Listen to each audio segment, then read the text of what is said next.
para cerrar con broche de oro esta jornada inaugural del coloquio con las tres eras de la imagen, me da de veras muchísimo gusto presentar a ustedes a Tom Mitchell, un viejo amigo que acabo de conocer.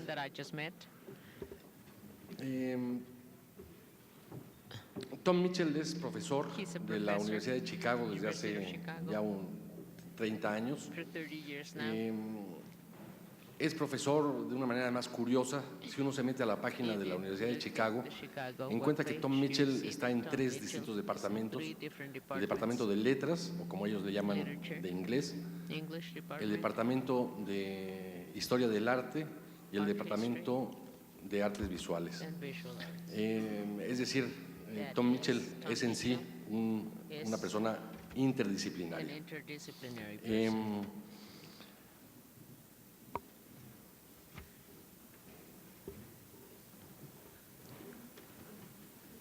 Tom comenzó su trabajo en los estudios visuales a partir de los estudios de posgrado que realizó en la Universidad de Johns Hopkins en Baltimore, y su tema de estudio ahí fue la literatura y la pintura de William Blake, y de alguna manera ese trabajo cifró lo que iba a ser ya su tema de toda la vida, que es la relación entre visualidad y texto, imagen visual, imagen textual, o bueno, imagen visual, que es imagen textual, que es imagen visual, que puntos suspensivos.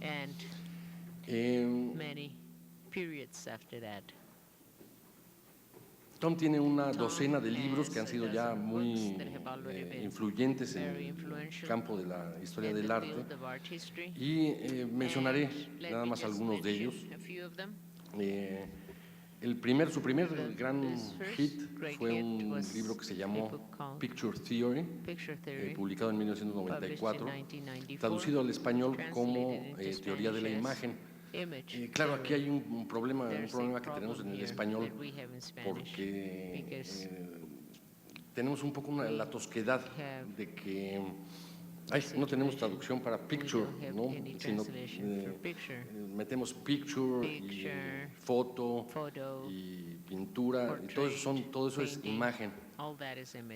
En lengua inglesa es distinto, ahí hay un poco más de finura para poder distinguir. Entonces, teoría de la imagen, pues no es realmente teoría de la imagen, sino teoría del picture, ¿no? De las pictures. Ese, repito, fue así como un primer gran hit en los años 90, y digamos una década después, en 2005, publicó lo que tal vez es así su mayor éxito, por lo menos de lectura, de fama, que es este libro que se llama, otra vez tenemos el mismo problema, What Do Pictures Want? Essays on the Lives and Loves of Images. Entonces aquí en el título de entrada combina pictures con images o pictures con image. Entonces a lo mejor se puede traducir como a ver qué quieren los pictures, qué quieren las imágenes, pero como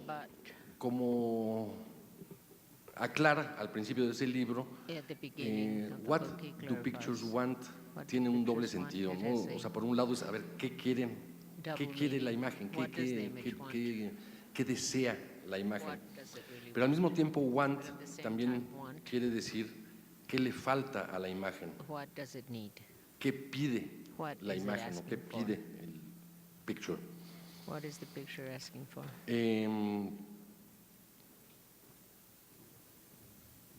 Otro libro que Tom me dice que además es su favorito, porque dice que es el único que es realmente divertido, es un libro que se llama The Last Dinosaur Book.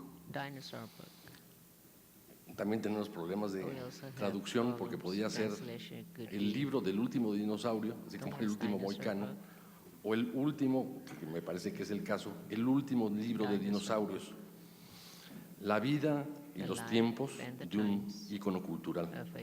Ese no lo he leído, pero ya se me antojó mucho. Y finalmente menciono nada más también otro más reciente todavía, que es un libro que se llama Clonando el terror, la guerra de las imágenes desde el septiembre, desde el 9/11 a la fecha. Fue muy famosa la lectura, llamémosle excéntrica, que hizo Tom de aquellas pictures, imágenes, fotos de Abu Ghraib. Y en ese libro se expande sobre el asunto. Bueno, como ya se me ocurren toneladas de cosas, digo, ya si me echan a andar, se me ocurren toneladas de cosas sobre el trabajo de Tom Mitchell, que me excita mucho, que me entusiasma, que me llena siempre de preguntas y de ideas peregrinas.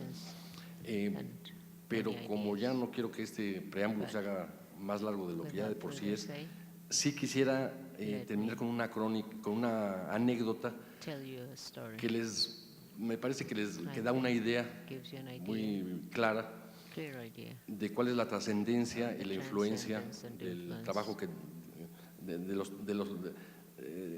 los trabajos de Tom han tenido en el devenir de la historia del arte y de los estudios visuales. Estábamos cenando anoche y estaban con nosotros Keith, el ponente de la plática, de la maravillosa plática anterior, y Michael Hawley, también una figura muy destacada del mundo de la historia del arte. Y de pronto Michael empezó a platicar de un curso que estaba dando que se llama 12 libros. Y resulta que ella lo que hizo, se le ocurrió la idea, pues voy a dar un curso sobre 12 libros, porque además ahorita que ya están, al parecer, los libros pasando a la historia, bueno, pues entonces a lo mejor vale la pena dar un curso sobre los libros, saber cuáles son los 12 libros más influyentes en la historia del arte, en la disciplina de la historia del arte, que tiene, digamos, 125 años de existencia como tal. Entre que se le ocurrió la idea y tenía que dar el curso, pudo, digamos, entrevistar, no sé, a 2 docenas, 20, 30 personas, 30 académicos, expertos en cuestiones de historia del arte, y a todos les preguntaba, a ver, ¿cuáles se te parece que son los 12 libros más trascendentes que se hayan escrito en este siglo de existencia de la historia del arte? Bueno, terminó con una lista como de 150 títulos. Muy pocos de esos títulos se repetían. Uno de ellos era What do Pictures Want? Su curso ahorita, por supuesto, incorpora ese título. Yo, de hecho, ahí es donde donde entré en la órbita Mitchell, una órbita que sé que muchos de ustedes ya conocen y a la cual acuden, y una órbita que yo no me canso de visitar de cuando en cuando. Con esto creo que está dicho todo. Entonces, Tom, please. Tom, you have the floor.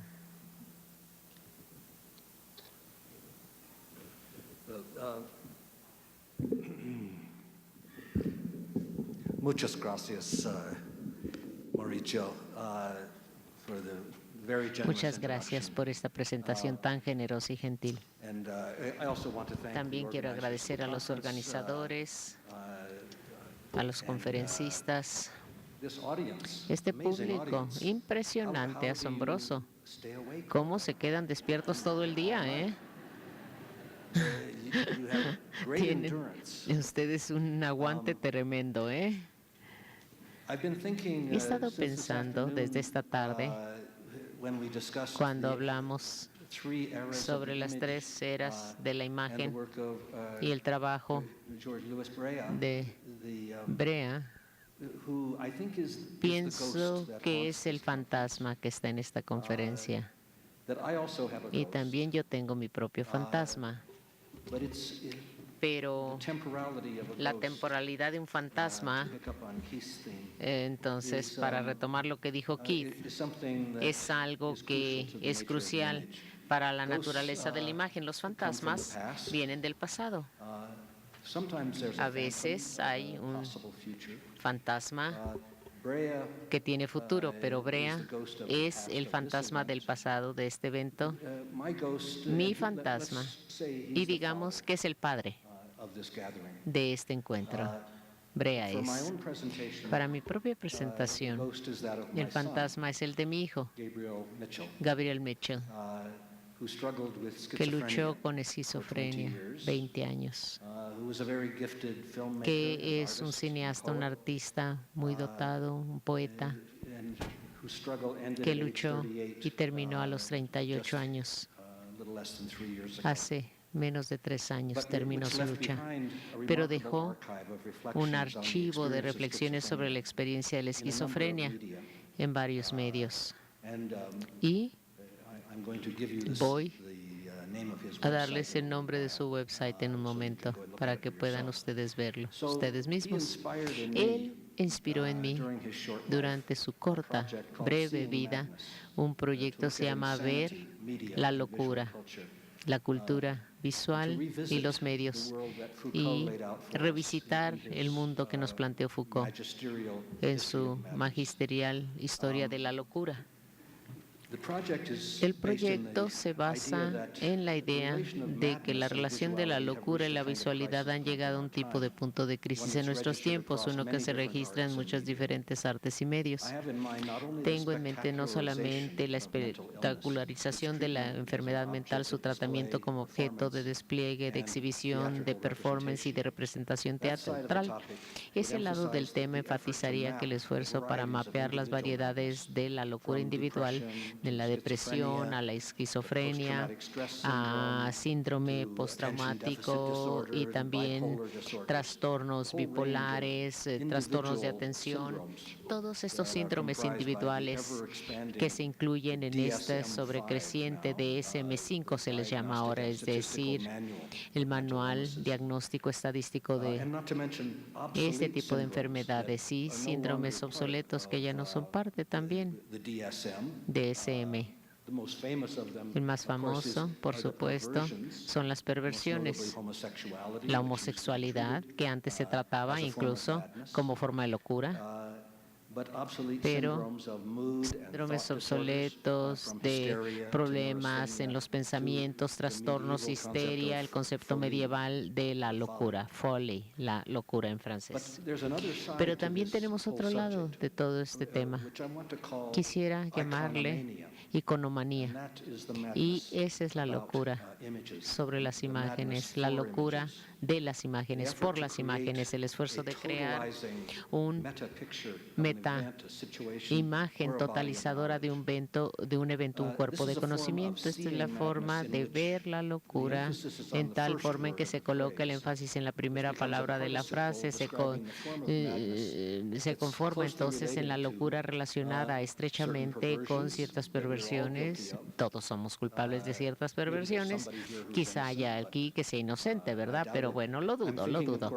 Estoy pensando por ciento de la escalpofilia, el amor de ver, o el voyerismo, o también la cuestión más masiva, la forma más masiva, digamos, de perversidad visual en nuestros tiempos, la obsesión con la vigilancia total, la idea del estado de vigilancia, el estado vigilante que trata de conservar a todo mundo en todos lados, en todo momento, bajo su vista, siendo visto, siendo mirado. Cuando quiero decir bajo su vista, también quiero decir que lo puedan escuchar y lo puedan leer, es decir, la rastreabilidad de cada uno de nuestros movimientos. Por tanto, la visión, pienso que esto surgió en el periodo de preguntas y respuestas. La visión es una metáfora para ver, conocer, escuchar, tocar, y frecuentemente se describe como el sentido soberano, es decir, el sentido más importante que más odiaríamos perder, y por eso es que representa todos los demás sentidos. Pero realmente ver no es más que toque extendido, tal como Descartes lo señaló hace muchos años. Escuchar es una forma de tocar que tiene que ver con las vibraciones del mundo. Ver, entonces, contacta las vibraciones de la esfera óptica. Por tanto, esta obsesión con la vigilancia total pienso que está estrechamente relacionada con lo que Jacques Derrida llamó fiebre de archivo, pero enfoca nuestra atención no solamente en el archivo mismo, sino también en la interfase que proporciona acceso al archivo, es decir, el índice, el motor de búsqueda, sobre todo la variedad visual, donde el atlas que nos da la impresión de que podemos ver y comprender una totalidad compleja solo con mirarla una vez, en una mirada. Esta biblioteca, por ejemplo, tiene una estructura única, singular, y trata entonces de hacer todo su archivo visible, como si uno pudiese ver la biblioteca y uno fuera superhumano y leer todos los libros instantáneamente cuando entra a la biblioteca. Esto es un síndrome, iconomanía, que es especialmente evidente en la obsesión temporal con las bases de datos y de datos grandes como forma de conocimiento, y particularmente con las bases de datos de vigilancia. Es algo que se tiene que ver y escanear como su totalidad y no necesariamente leerse en sus detalles. Ahora estamos recabando información sobre nosotros mismos que excede totalmente la posibilidad de jamás digerir tanta información sobre nosotros. Y estamos todos familiarizados con ejemplos de este fenómeno: Google, la búsqueda de imágenes Google, y también amplias variedades de datos estadísticos, información analógica muy compleja, con complejidad de diagramas, y también un proyecto que se llama lectura a distancia de Franco Moretti, es el pionero de este concepto, y nosotros lo vemos como la tradición en la que yo creí. Sí, leer textos individuales a favor de un escaneo de cuerpos enormes de literatura en busca de patrones, algoritmos que se van desarrollando para escanear 60,000 novelas a la vez y encontrar patrones en esas novelas. Ahora bien, la versión sociológica de todo esto, y quizá podemos entonces bajar las luces un poco, por favor, bajen las luces un poco. Sí, un poco. Pues si podemos apagar esa luz, por favor, sería muy agradable que la apagaran. Aquí tenemos la versión sociológica. Este es el epítome de un proyecto sociológico de Lev Manovich. Se llama Self City, la ciudad del yo, que acaba de obtener una subvención de la corporación Twitter, pues estudia millones de selfies y los ensambla en relación con espacios urbanos y ciudadanos. No sé si la Ciudad de México es parte del proyecto, pero el objetivo es determinar cuáles son las ciudades felices, coordinando datos sociológicos con miles y miles, millones, quiero decir, de selfies que, por supuesto, todos se van recabando, se van coleccionando en los archivos de Internet de nuestros días. Ahora bien, me parece que esto es algo altamente disciplinado, con alta información técnica también. Y realmente no estoy tratando de decir que Manovich está loco por hacer este tipo de cosas. No, son proyectos de conocimiento con el objetivo de utilizar tecnologías de información para utilizarla de maneras imposibles antes de la invención de la computadora. Ahora bien, si producen conocimiento interesante o no, esa es otra cuestión, ese es otro asunto. Personalmente, a mí me importa un bledo realmente si todos los selfies de la ciudad revelan que es una ciudad feliz. De hecho, ni siquiera sé qué significa pensar que una ciudad sea feliz o no. Y lo menciono para ilustrar una tendencia en los métodos de investigación contemporánea que tienen que ver con la totalización de los datos en un deseo para poder ver la variedad de estos datos para visualizar la comprensión en general, la comprensión de imágenes. Me interesa este proyecto de Manovich porque promete llevar ánimos, estados de ánimo colectivos y el cociente de la felicidad de las personas que viven en X ciudad. Y este programa programa pues tiene que ver con mis proyectos sobre la locura individual, trastornos en estados de ánimo, en pensamientos de las personas. Investigo también la locura colectiva, que podría llamarse histeria masiva. Es un fenómeno que se podría encontrar no solamente en el frenesis de esta multitud. Esta multitud me parece muy ordenada y muy cuerda, pero realmente, además, qué aguante tienen, como ya les dije, ¿verdad? Pero bueno, también en formas institucionalizadas del conocimiento. En otras palabras, yo estoy aquí comentando una observación que se hizo hace muchos años sobre la historia clásica de la locura de Foucault, que se podría haber llamado la historia de la razón también, en su relación con sus diferentes antagonismos que siguen la racionalidad, el exceso emocional y la conducta compulsiva. Para decirlo de manera más sencilla, mi investigación se basa en el hecho de que el eufemismo de Nietzsche, que a mí me parecía nada mente como un comentario paradójico, es una verdad empírica, lo que dijo Nietzsche. Tal como él dijo, la locura en los individuos es muy rara, pero en grupos y naciones y en épocas es la regla. Pienso que esto no es solamente ser muy listo, sino es decir la verdad, sencillamente la verdad. Y esto implica un examen de las operaciones de imágenes que forman tanto los modos disciplinarios y también los modos informales. Cuando las imágenes se presentan juntas, no solo una a la vez, sino todas a la vez, entonces tenemos una variedad múltiple y siempre hay una pregunta prioritaria sobre la naturaleza del espacio en que aparecen estas imágenes. Se trata entonces de un espacio altamente regulado como la rejilla, con la búsqueda que hace Google o los selfies que se presentan como esto. Esto claramente es el patrón de una rejilla. Y también, como por ejemplo, en este proyecto altamente utópico de la Universidad de Nuevo Sur Gales, que tenemos aquí este T-Visionarium, que conjunta coberturas televisivas en múltiples pantallas, todas presentadas en una pared, simultáneamente con un podium de control en el centro de la sala. Esto es un tipo de rejilla ordenada en que las imágenes están presentadas una al lado de la otra y por supuesto sería imposible comprenderlas. Entonces, ¿por qué lo hacemos? ¿Por qué quiere uno hacer todo esto de un golpe? Simultáneamente, creo que es, digamos, alguna reliquia de Panopticon, pero ahora es un Panopticon de espectáculos, un Panopticon de vigilancia total del mundo en tiempo real y en espacio real también, y no solamente la imagen visual, por supuesto, sino todos los sonidos y los audios que vienen con ella.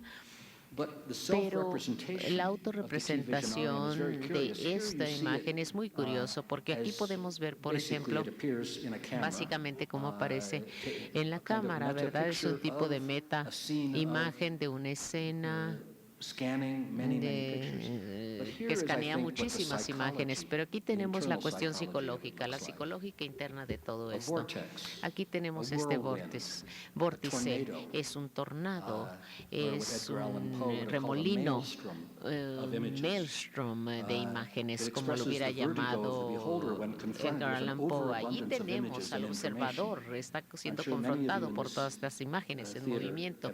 Estoy muy seguro que muchos de ustedes en este teatro han experimentado esto. Estas dos imágenes, la rejilla y el vórtice, nos dan las polaridades fundamentales de nuestra manera de tratar de ensamblar la variedad, la gama de imágenes múltiples en algún tipo, digamos, de formación que podemos comprender o no comprender, puesto que la comprensión y la pérdida de la comprensión, ambos son factores en todo esto. Entonces aquí tenemos las dos imágenes, ambas vienen del final de la película de Gabriel Mitchell, Crazy Talk. Ustedes pueden verlo en su website, filmworks.com.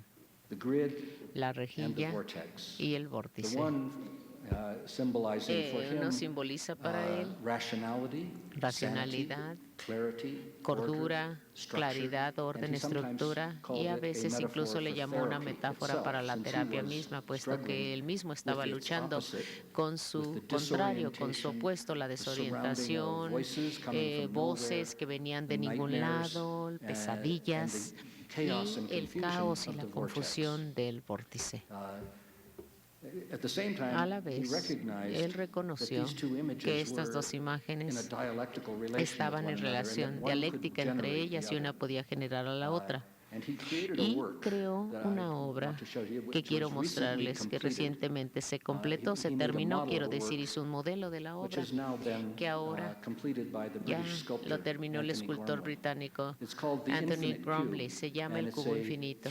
Es 3 pies por 3 pies por 3 pies. Este es un cubo de cristal tipo espejo con luces omnidireccionales que están colocadas en cables invisibles que están suspendidos en ambos lados de este cubo de vidrio de cristal. Entonces, de cualquier ángulo, desde cualquier punto de vista, tenemos una vista infinita. Se nos abre un horizonte infinito. Es como el objeto de Borges, Aleph, donde se puede ver todo el universo. Entonces, aquí tenemos la rejilla hecha en 3 dimensiones, pero también cuando uno lo ve, se da cuenta que la rejilla misma está llena del vórtice.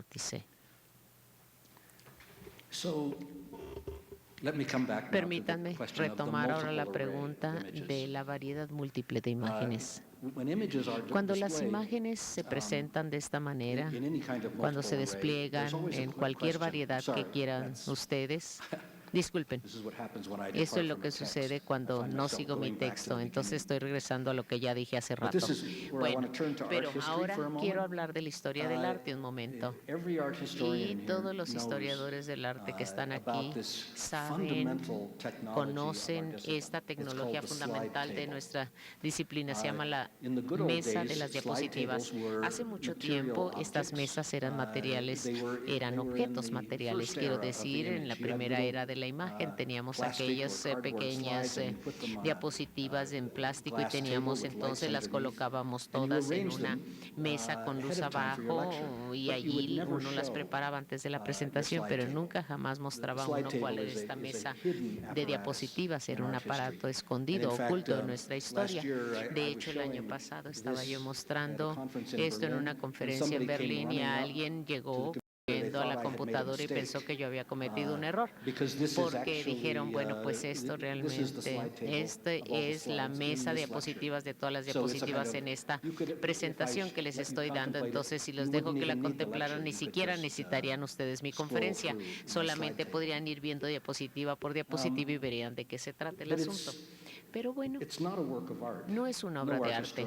Ningún historiador del arte diría que lo es, porque no está a la altura de un collage artístico que nos invita a contemplar una variedad de imágenes en su totalidad, pero en su arreglo secuencial podría sugerir una relación con un montaje cinematográfico, y el editor de una película podría ver en una mesa como esta y podría estar escogiendo las tomas y podría estar ahí construyendo sus secuencias, pero no le pediría al observador que los viera, ¿verdad? Así como él los está viendo. Ahora bien, la historia del arte confina momentos de simultaneidad y presentación sincrónica, en lo que se podría llamar el despliegue dialéctico, la práctica de comparar 2 diapositivas una al lado de la otra. Y en el pasado esto siempre significaba proyectores de diapositivos. Cuando el digital salió, mis colegas en la historia del arte entonces pasaron por una terrible crisis, ¿verdad? Porque sentían teníamos que tener 2 proyectores digitales, ¿verdad?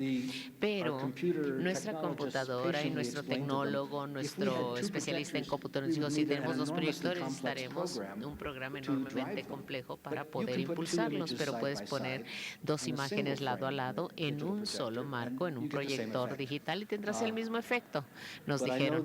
Pero sé que hay artistas, historiadores del arte que ahora, hasta hoy, no pueden deshacerse de la idea de los 2 proyectores. Uno es mi querido amigo que está en Berlín, él sigue utilizando, si estuviera aquí, tendría 2 proyectores a la vez funcionando. Bien. Esto todo está oculto, está atrás de tras bambalinas, por así decirlo, pero una excepción para esta regla de ocultamiento pienso que posiblemente está en el origen de la historia del arte del siglo XX y es entonces estas variedades se llama el Builder Atlas y aquí un nombre que se le dio de acuerdo con el nombre de la diosa de la memoria. Wilberg en su biblioteca en Hamburgo hizo que se le construyera una sala elíptica, como lo que ya vimos, es un cuarto oval en que hay variedades de imágenes que se podían estar estudiando, lo que llamó una historia del arte sin palabras, es decir, solamente ver la migración, la evolución de una imagen, la transformación de una imagen a través del tiempo, a través de fronteras, de espacios culturales. Y Warburg hizo varios de estos tabloides, de estos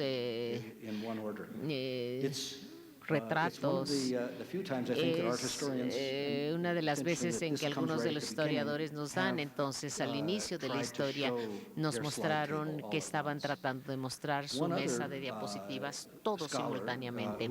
Otro académico que siguió esta ruta fue Malraux, André Malraux, con el Museo Imaginario allá por los 50, como parte del proceso de edición que llevaba los libros de este título. Y acabo de enterarme de que estas fotografías se hicieron después de que se habían terminado de hacer los libros. Yo siempre pensé que eran parte del proceso, es decir, fotografías para la hechura de los libros, pero queda claro que son altamente teatrales.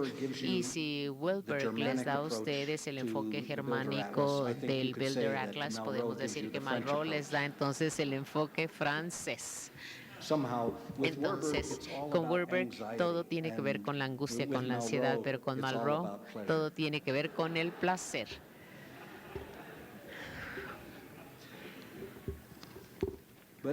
Pero, repito, estas no son obras de arte.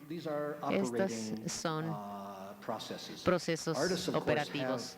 Y los artistas, por supuesto, han enfrentado la forma del Atlas, más famoso, por ejemplo, Gerhard Richter, Atlas, trabajo enciclopédico, unas 4,000 fotos agrupadas, todas en 600 diferentes paneles y mucho más dentro de una manera racional y organizada, como rejilla. Y también Hanne Darboven, Cultural History 1980-83, con 1,589 fotos sobre papel. Es formato uniforme. Y uno de los más extraños que yo llamo imágenes fósiles, fotos fósiles que existen después de que ya no hay imágenes que puedan aparecer. Este es de un artista estadounidense, Alan McCullen, les llama pinturas subrogadas. Si vivimos en un mundo en que las imágenes hubiesen desaparecido, podríamos seguir teniendo estas imágenes, pero así con estos marcos enmarcadas en blanco, por así decirlo. Estas prácticas se ven precedidas en esta era moderna por lo que se llamaba el gabinete de los coleccionistas, donde hay una amplia variedad de imágenes para producir, digamos, un tipo de despliegue de la riqueza del mecenas. Y aquí tenemos el gabinete aquí de Antwerp y básicamente es un suntuario, es la riqueza del coleccionista. También tenemos otra versión escultural de todo esto. Esta es una pieza de Robert Morris que se llama Escultura Mínima, que se llama piezas desperdigadas, dispersas, que tienen que ver con estos tipos de madera, de triplay, también de acero y también hilos que él ha utilizado, todos esos materiales durante su práctica artística. Tomé esta foto pasó allí a un lado de Morris hace como un año. Lo exhibió en Chicago y él se quejó instantáneamente, dijo que el curador lo había hecho muy ordenado todo esto. Se quejó de que todo estaba muy ordenado, demasiado pues. Pero esa noche soñé algo. Y en mi sueño, pues esta instalación estaba siendo reensamblada en una estación espacial en cero gravedad y todo flotaba. Imagínense ustedes, le conté a Morris de esto y dijo, sí, esa sería la realización perfecta de mi obra. Le encantó.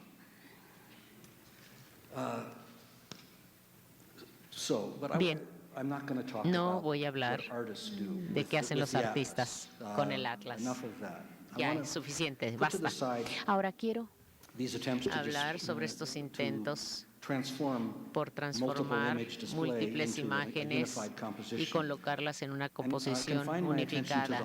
Pero quiero hablar más que nada sobre la práctica más humilde del ensamblado, del ensamblaje, las operaciones de imágenes que se dan tras bambalinas como parte de la producción del conocimiento mismo de la exposición. Y también quisiera hablar sobre otras disciplinas y otras prácticas de exhibición de imágenes desde las altas ambiciones de una iconología universal a lo más humilde, a la exhibición más humilde de imágenes sobre la puerta de un refrigerador.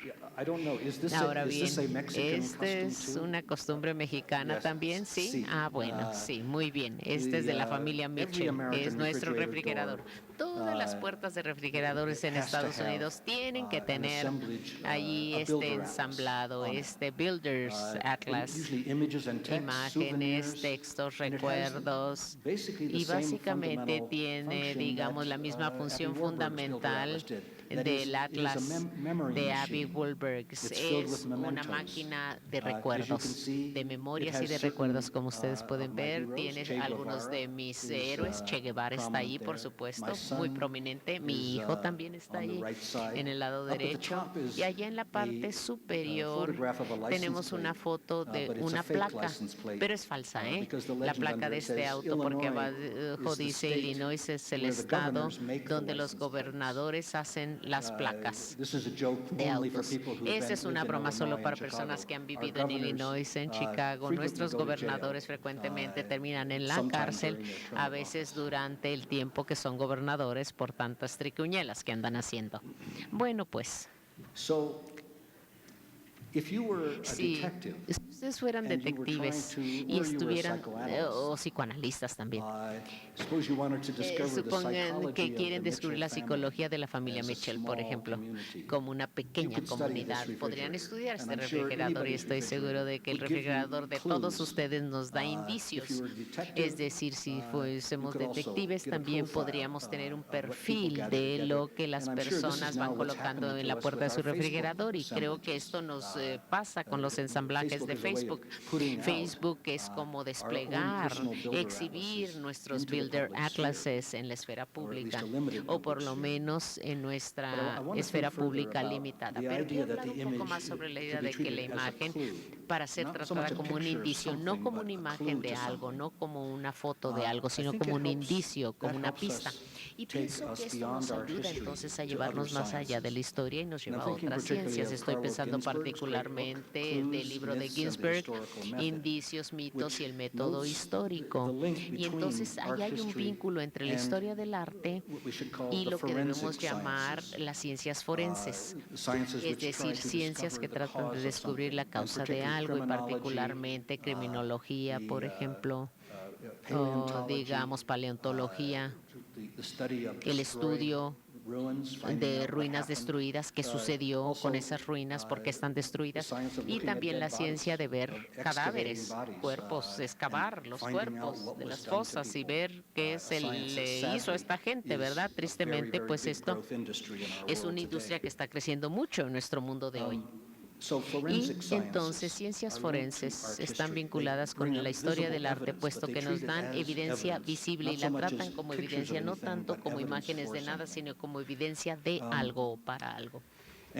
Y aquí eso se traslapa con nuestra historia, puesto que parte de nuestra historia enfatiza entonces el conocimiento. Ginsberg, por ejemplo, dice que el conocedor del arte se parece al detective que descubre el perpetrador de un crimen o el artista atrás de una pintura con base en evidencia imperceptible para la mayoría de las personas. Y este parecido opera a dos niveles. Primero, la realización de que algo se tiene que ver como un indicio, como una pista. Y esto siempre lo hemos visto en las películas de detectives. Cuando Colombo entra, ¿verdad? Todo el mundo empieza a ver, está tomando fotos, ya todo el mundo le tomó las fotos, estudió la escena del crimen y él se le queda viendo a alguien y le dice, ¿y eso por qué está allí? Y nadie lo había notado, ¿verdad? Él es el único que tiene eso, es el conocedor, el connoisseur. Él escoge y dice, este es un indicio, esta es una pista para este crimen. Por tanto, esa es la primera cosa. La segunda cuestión es la realización de que cuando un patrón oculto se ha descubierto, entonces los indicios son revelados y, como George Agamben ha dicho, no un asunto de ciencia, no son un asunto de cosas que representan algo, no son señales, ni tampoco son cuestión de algo que haya sido escrito o dibujado. El artista, como el criminal, no deja indicios o pistas para que alguien descifre su obra de arte. Creo que esa es una distinción entre buenos artistas y malos artistas. Los buenos artistas no dejan indicios ni pistas, sino que tratan de ocultarlos o dejan indicios o pistas, pero no nos dicen cuáles son esas pistas o esos indicios.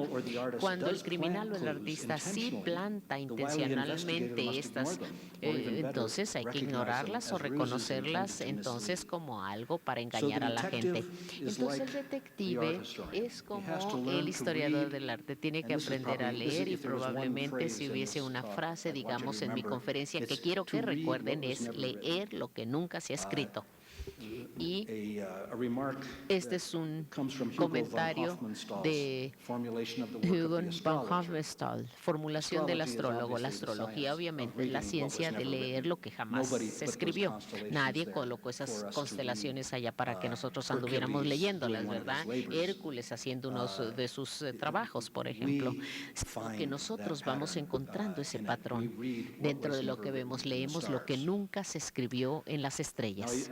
Ahora bien, sé que están ustedes pensando, bueno, si vamos a usar la astrología, estamos entrando en una área irracional. Yo no quiero entrar ahí, se están diciendo ustedes, ¿verdad? Pero quiero hablar de una ciencia rigurosa, dura, ciencia dura. Y la paleontología.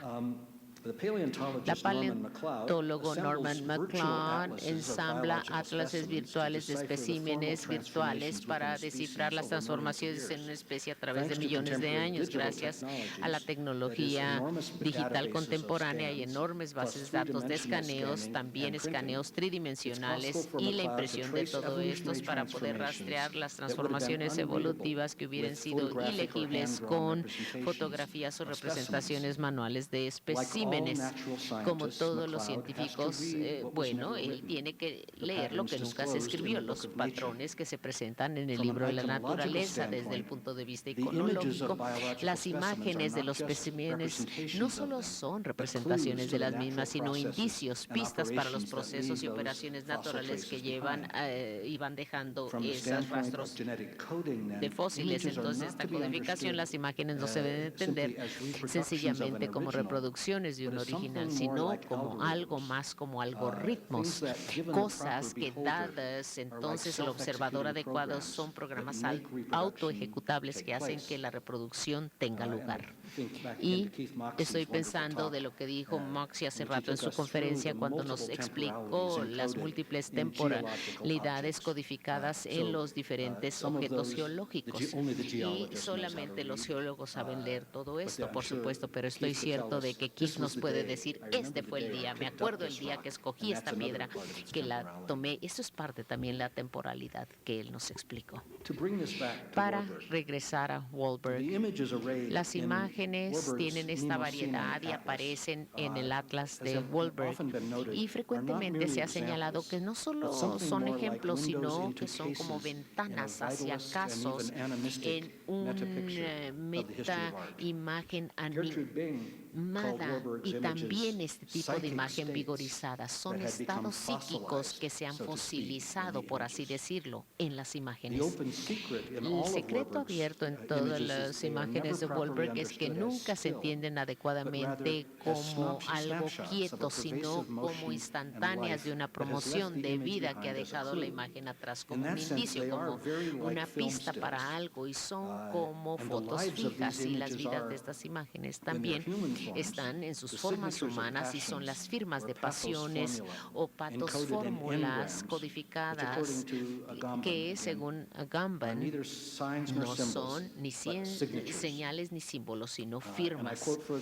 Y también Agamben dice que la ciencia sin nombre que Wahlberg no pudo encontrar es algo así como una superación de lo mágico, la magia a través de sus propios instrumentos, una arqueología de firmas. Espero que ustedes vean entonces que por un lado la paleontología y la astrología, la historia del arte, el trabajo de detectives y el psicoanálisis están empezando entonces a vincularse uno con el otro.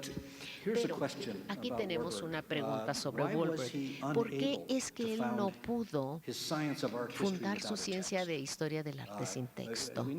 Como lo sabemos, el texto inundó, irrumpió en el cuarto ese 60,000 libros que él tenía muy cerquita, de ahí estos Builders Atlases. David Friedberg, que pienso que sin duda alguna es el anti-Burwellian más fuerte de nuestra época, él, déjenme decir con Friedberg, que está en contra de Warburg, como si Warburg fuera una amenaza para la historia del arte de nuestros tiempos. Él dice, las imágenes en el Builder's Atlas tienen poca de su fuerza original en su servilismo a un enciclopedismo genealógico. Todo está ya sin fuerza alguna. Lo que entonces sucede en relación con su dependencia a la reproducción y la multiplicación es la etiolación de la contemplación implícita en la moderna multiplicidad de imágenes que solo se puede generar y ser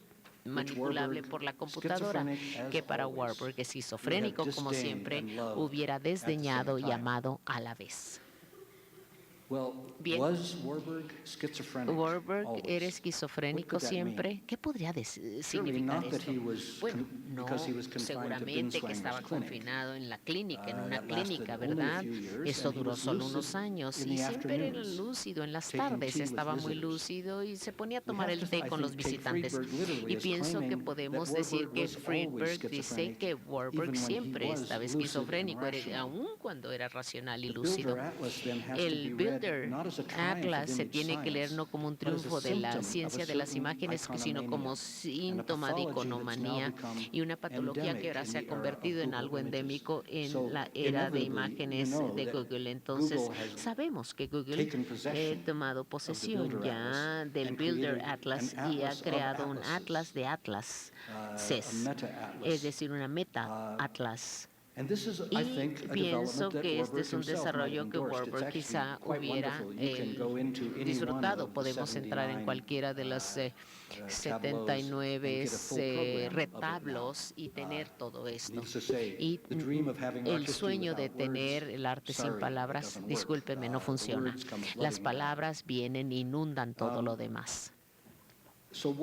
Entonces Warburg, una de las cosas en las que sí tenía razón Friedberg es que él sabía que era esquizofrénico, como siempre, porque él veía a la humanidad como una especie en sí misma, eternamente y siempre esquizofrénica, toda la humanidad. Y entonces esto es un comentario que hizo en los pies de nota a su famosa conferencia en el Ritual de la Serpiente de 1923, donde él dijo, yo soy cuerdo y yo me voy a salir de esta clínica psiquiátrica. Esquizofrénico siempre significa que Warburg se llamaba un sismógrafo del alma, otro tipo, digamos, de imagen que tiene que ver con rastrear los movimientos de la Tierra. Y un sismógrafo del alma que había vivido por las grandes guerras solo para enfermarse en una esquizofrenia paranoide aguda después de la Primera Guerra Mundial y también vio el surgimiento del fascismo y también cómo su familia tuvo que huir de Europa. Él vio esta locura histórica de su tiempo y esto obviamente podría ser parte de lo que Nietzsche dijo, la falta de cordura y los individuos, pero en grupos y naciones la locura es la regla, dijo Nietzsche. Pero la esquizofrenia de Warburg finalmente podría ser un peligro ocupacional de la disciplina y profesión que le ayudó a fundar la historia del arte misma. George D.D. Uberman, mencionado aquí el día de hoy, dijo que el esfuerzo de Warburg para colocar en movimiento la historia del arte podría haber desencadenado algo peligroso, algo que yo llamaría sintomático. Para crear un montaje de conocimiento, crearlo era rechazar las matrices de la inteligibilidad, romper todo aquello que existía. Este movimiento creaba la posibilidad de un vértigo. La imagen no es un campo cerrado de conocimiento, es un campo centrífugo, un remolino, no es un campo de conocimiento como cualquier otro. Y pienso que necesitamos tomar esto muy en serio. La rejilla de imágenes siempre es potencialmente el vórtice. Entonces, el contraste de D. Uberman en ese campo cerrado estaba pensando de la historia de los estilos como manera de regular la historia del arte y que todo fuera inteligible, que todo pertenezca a su periodo propio y adecuado. Creo que anoche los historiadores del arte tuvimos una mesa con los elementos como los físicos también, y creo que esto ya se ha mencionado. En relación con el Builder Atlas, que nos dan una rejilla de locaciones interpretativas, sino una variedad de síntomas que esperan diagnóstico por el detective, el psiquiatra o el historiador del arte, y este cierra la brecha entre la ciencia y la magia y que la ilustración esperaba colocar una pared entre estos dos, pero más humildemente cierra la brecha entre el síntoma, quiero decir, el símbolo, el indicio y el mensaje. Esta operación de puenteo abre el campo que Ginsberg llama conocimiento conjetural y tiene que ver con las humanidades, y es por eso que yo rechazo totalmente la división entre las dos culturas. Pienso que los humanistas también son científicos y los científicos son humanistas involucrados en proyectos de conocimiento conjetural, y obviamente lo demás solo es fascismo. Y este es el campo de la epistemología que junta entonces el análisis de psicoanálisis de Freud, Sherlock Holmes y el arte de la atención científica, una ciencia que nos permite de hecho y nos obliga de hecho a leer lo que nunca fue escrito. El lugar del Builder Atlas en este campo para el método científico se captura en un medio que tiene mucho éxito, puesto que conceptualiza la meta de fijar y darle movimiento a todo eso. Estoy hablando del cine. A veces el Atlas tiene el papel mínimo de preservar la memoria frente a la amnesia y la psicosis.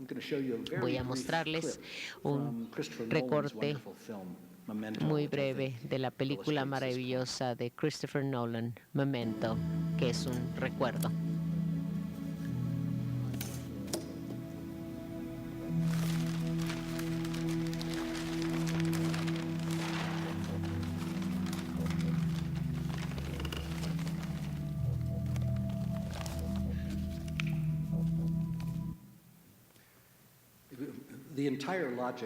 Toda la lógica de esta película queda aquí capturada. 15 segundos de este recorte nada más. En esta toma, el héroe Lenny tiene una forma de amnesia que es como la enfermedad de Alzheimer. No puede tener recuerdos más que unos 2 minutos y luego se le olvida todo. Y tiene sus recuerdos profundos, se acuerda quién es, cómo se llama, y se acuerda del trauma que lo lanzó a tener amnesia, el asesinato de su esposa, y anda buscando al asesino. Entonces, simultáneamente, él tiene amnesia, es detective también tratando de resolver un crimen, y un psicótico que se está convirtiendo sin que lo sepa, en un brutal asesino.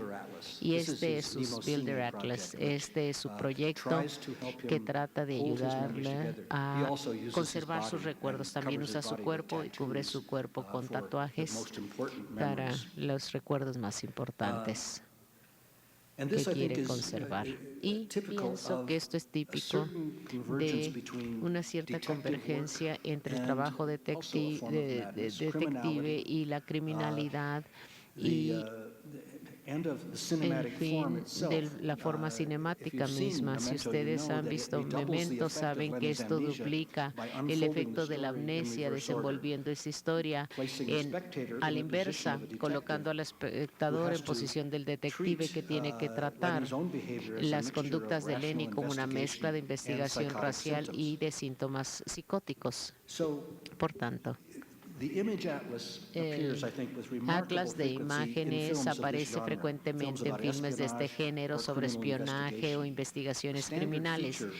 Aquí tenemos la escena del World Atlas improvisado con fotos de todos los sospechosos en un lugar, en una estructura familiar. De hecho, tenemos aquí el cartógrafo también, dependiendo de las escenas, o las víctimas como trofeos desplegados por el asesino o también por el investigador en un drama reciente en HBO. El detective anda buscando al asesino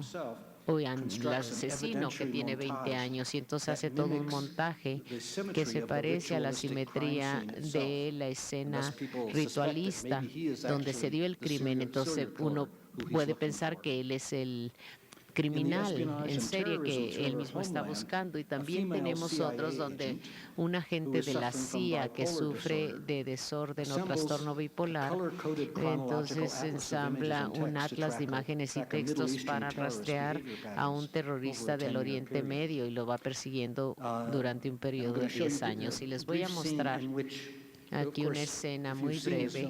Si ya vieron la película, sabrán ustedes que esa es la noción ancestral de la locura, como un don que viene de los dioses, pero acompañado por una maldición, que uno podrá ver el futuro, pero nadie le va a creer a uno cuando les diga lo que vio. Esa es la posición de Kerry, del agente de la CIA que puede ver cosas, crímenes terroristas, pero nadie le cree. Aquí es el momento cuando su colega entonces hace su atlas y todo es un caos, es nada más una pila de papeles en el piso, pero de pronto él se da cuenta del patrón. A ver, ¿dónde ando? Para mostrarles esta escena. Ahí está.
vida artificial.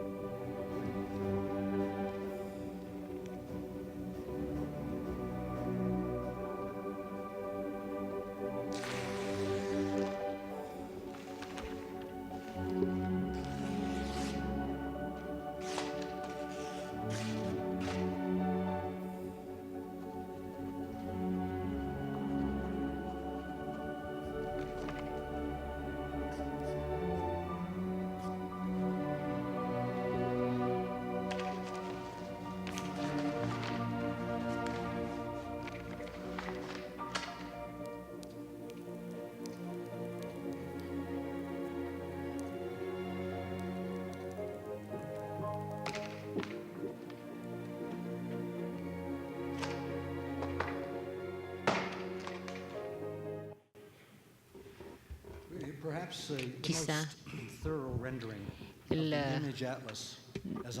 despliegue más minucioso se encuentra en Un Beautiful Mind, la película en que el matemático John Nash lo presentan como un esquizofrénico que piensa que ha sido contratado por una unidad de seguridad estadounidense, y los dones que él tiene para el reconocimiento de patrones es establecido por su capacidad de entender las constelaciones celestiales, y esto se transfiere a la tarea de encontrar patrones en una variedad aparentemente caótica de diferentes elementos, y esto se ve como un efecto cognoscitivo que entonces ilumina estos indicios fragmentados y los presenta como el grado cero de este tipo de montaje y locura, cuando desaparecen las paredes, cuando todo desaparece en un bosque de evidencia. Y debo mencionar, tengo aquí una nota diciéndome que el filme representa este lado de Nash como su locura, pero luego el otro lado de la mente de Nash, por supuesto, es su genio racional, uno de los más grandes matemáticos del siglo XX, y su trabajo pionero que hizo en la teoría de la ganancia no cooperativa se convirtió en la racionalización matemática de lo que ahora conocemos como los sistemas económicos neoliberales. Así los conocemos hoy en día, y pienso que es como un culto religioso, es decir, fundamentalismo de mercado. Ciudad Vaticano es mi propia Universidad de Chicago en esto, ¿verdad? Y entonces la libertad del mercado se ve como una forma de liberar un Dios invisible, es decir, la mano invisible de Aaron Smith, para que todos seamos felices, ¿verdad? Y sabemos que ha sucedido después de un cuarto de siglo de economía neoliberalista en el mundo. Para mí siempre es difícil decir si la paranoia de Nash o su trastorno bipolar que produjo los patrones matemáticos de este neoliberalismo es una parte de esta anomalía. Y como podemos ver, entonces aquí tenemos este Builder's Atlas que cubre síntomas, símbolos, indicios, fantasías paranoicas, ciencia y magia. En un extremo tenemos el Atlas, donde tenemos un despliegue de la interpretación de síntomas, y en el otro la matriz se convierte en un síntoma, un indicio para la patología del investigador, ya sea detective, conocedor, psicoanalista o historiador del arte. Esto está de acuerdo con el principio de Edgar Allan Poe de la historia del detective. El detective maestro es el que puede entrar en la mente del criminal independientemente de cuán irracional sea. Las transferencias psicoanalíticas es una forma de inversión en este proceso, y explica el cliché del trabajo detectivo. Entonces coloca un ratón para como un ratero para pescar al ratero, y también piensa en esto para pescar al otro, la FBI. Entonces tiene un psiquiatra y contrata a un psiquiatra y contrata a un loco, un psicótico, para capturar a otro psicótico. Vemos este ritual de conversión entre el método y la locura. Habría mucho más que decir sobre el Builder's Atlas como la interfase entre terapia pictórica y la patología, instrumento diagnóstico y también indicio o traza sintomática, pero esto tiene que ver con lo que dijo Walbrecht, y como Feuerbach dijo, que era esquizofrénico siempre. El espacio del Builder's Atlas se alterna entre las estructuras tipo rejilla del orden estructurado y el vórtice también del movimiento y la animación fosilizados en las imágenes individuales. Uno puede ver esta alternación, el contraste entre el atlas ordenado de Hitler y los montajes de Hirschhorn. Y cuando las imágenes en el muro empiezan a moverse literalmente, entonces como pasó en Sydney, Australia, entonces la rejilla misma puede salirse de control y la posición del controlador como centro de este medio puede dar paso a parálisis catatónico, parecido a lo que encontramos en la maravillosa película David Bowie, El hombre que cayó en la Tierra. Es sobre un extraterrestre que trata de entender la naturaleza de la especie humana observando simultáneamente televisores todos a la vez, y ven ustedes cuál ha sido el efecto que esto tuvo en él. Pero podemos hacerlo mejor, creo yo, que la pasividad catatónica o la interfaz vertical en el autoritarismo neoliberal. Y yo creo que esta es una de las tareas fundamentales de esto, de manera que voy a concluir con un vistazo a algunos ejemplos de la contravigilancia viendo hacia atrás. Tenemos, por supuesto, un ejemplo económico de Banksy, que ha sido el pionero en la transformación de todo esto en un arte de falta de respeto a las instituciones y así como una anonimidad agresiva de la contravigilancia. Como una anonimidad que ha perfeccionado el arte dentro de una anonimidad desconocida y dentro de una práctica publicada en cualquiera de estas formas. Pero yo creo que las formas más importantes del autoritarismo en esta parte se encuentran en la estética y epistemología, cuestiones artísticas en formas de investigación en hechos y dentro de instituciones gubernamentales. En este aspecto, mi nominado para el mejor artista de nuestros tiempos es Edward Snowden, que ahora está exiliado en Moscú. Snowden es un artista del objeto descubierto, encontrado en forma del archivo buscado de todo esto. Así se le proporciona todo esto en forma de las presentaciones PowerPoint clasificadas. Les voy a mostrar una investigación de ellas y espero que esto les dé un sentido de lo que Snowden ha logrado dentro de todas sus actividades, dentro de toda esta estructura de vigilancia, un sistema que se dirige no más al control global de todas las comunicaciones. También describe una paradoja del sistema. No solo involucra un volumen exponencialmente incremental de control, sino también revela el momento de la autoconciencia que viene cara a cara con este proyecto en relación con la meta de todo ello. En un momento de lucidez, un operativo anónimo articula el problema que se dice en el mensaje del reto. Bueno, yo creo que no tenemos problema en decir que es un reto.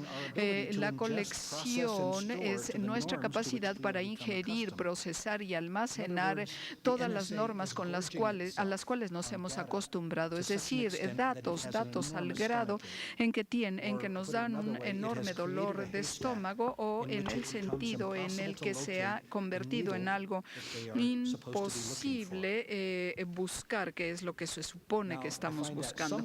Ahora encuentro que la impotencia de la NSA, pero también no es muy buena y estamos gastando miles de millones de dólares en vigilancia que no cumple con su trabajo, el poder realizar mundial. Y el peligro de esto no está simplemente en el terrorismo, reside en esta cuestión en la que la privacidad desaparece y toda la vigilancia y pasividad de lo demás, bueno, pues tiene que ver con las cuestiones globales. Hay un método y sus colaboradores políticos inmediatos que están en el espectro de los Estados Unidos. Por ejemplo, Obama, el presidente que prometió transparencia en el gobierno, promete únicamente transparencia en la esfera privada. La gente que utiliza teléfonos y computadoras para comunicarse entre sí, el gobierno se ha convertido en algo más secreto que nunca y castiga las intrusiones más duro que nunca. Entonces, Obama ha conducido a su propio partido a una cuestión que está ocupada por todo esto.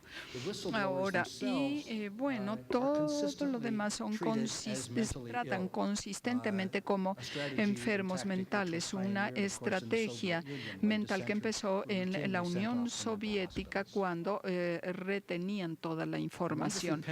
Una perspectiva penetrante muy sorprendente la lleva el artista Trevor Paglen, con lo que concluyo, no es únicamente un fotógrafo, ha hecho trabajos maravillosos con fotografías de sitios que están simplificados y los ha fotografiado a distancias enormes que sería casi imposible verlas. Ustedes no deberían estar viendo esto porque es clasificado.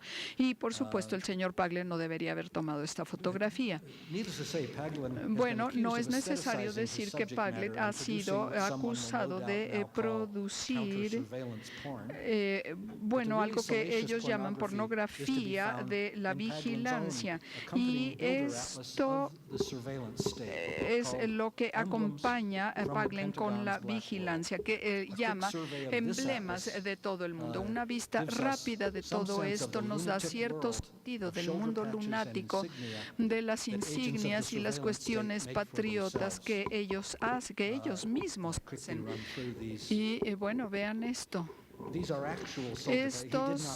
Él no hizo esto, él no lo inventó. Estos son objetos que él encontró. Estoy seguro de que los chinos deben adorar al dragón americano. Y bueno, resulta que algunas personas de la NSA pueden escribir en latín, pero sin sentido, ¿no? Y también creen y hablan acerca de la magia del Estado. Nosotros realmente no necesitamos verlo para inventarlo. Aquí está, en proyectos especiales, el Escuadrón de Pruebas de vuelo o los operadores de los drones que a propósito están sufriendo de PSTD, es decir, de observar a las familias a distancia. El día en que son asignados tácticamente, con algunos miembros clave de su familia son observados. Esta locura se ha replicado en todas partes, en diferentes proyectos. Bueno, el proyecto Zipper, cumplimos las promesas, la Oficina de Reconocimiento Nacional, somos propietarios de la noche. O sea, no pregunte, y espero que todos entiendan lo que quiere decir.